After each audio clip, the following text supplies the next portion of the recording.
Good morning, everyone. It is Thursday, February 19th. Welcome to the Inside Edge. Last week, I spent a while talking about the 11th Congressional District and how Ana Lilia Mejia combined strong support among voters of color with a base among white progressives to win the special Democratic primary there in something of an upset. And this week, I want to shift down to the 12th Congressional District, the Central Jersey seat where Congresswoman Bonnie Watson Coleman is retiring. This seat is the most diverse congressional seat in New Jersey, full stop, and one of the most diverse seats anywhere in the country. As of the 2020 census, it was around 40% white, 22% Hispanic, 21% Asian American, and 18% Black. And in the years since then, that white percentage has probably gone down even a bit further. I imagine those Hispanic and Asian American percentages might be a bit surprising to some people. This is definitely a district with sort of a large and historically powerful white political community, certainly, and also a Black political community. There's definitely been less historic power among the Asian American and Hispanic voters in the district. Of the 27 state legislators who represent any part of the district in the state assembly or state senate, one is Asian American and 0 are Hispanic. But of course, that doesn't stop there from being a huge number of Hispanic and Asian voters up for grabs. So this is just sort of a wildly diverse electorate in general. And one other thing that I think people maybe haven't really internalized about the district is that this is according to sort of a study that was conducted a couple of years ago. It was the 46th wealthiest district in the country. It's a district that includes some sort of well-known disadvantaged areas like Trenton and Plainfield, but it also has some very, very wealthy suburbs.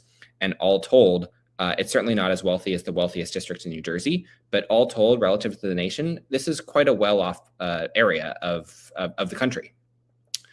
And so that's going to make for a very interesting and kind of unpredictable June primary. When the district was drawn in 2012 by Republicans, it was represented by a white Democrat, Rush Holt.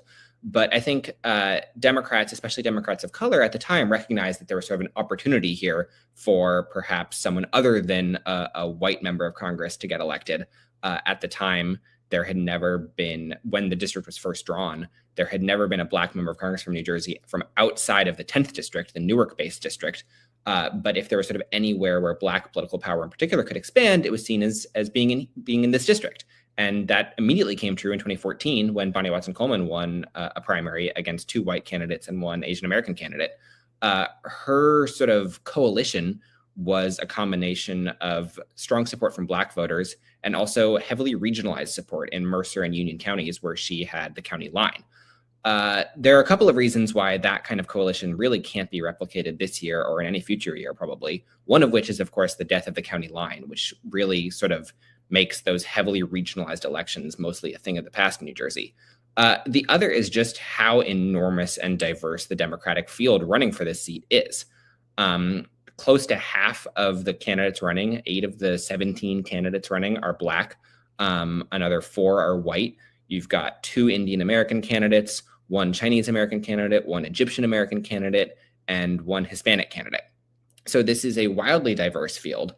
And, as the race goes on, surely it will get winnowed down somewhat, either by people actually dropping out or simply becoming, clearly not real contenders for the seat anymore.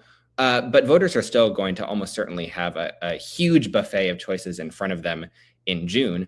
And one of the dynamics that will surely be playing in both the candidates and the voters' minds is the district's racial representation. This is a very diverse field and a very diverse district, and people from certain communities will probably do better in those communities.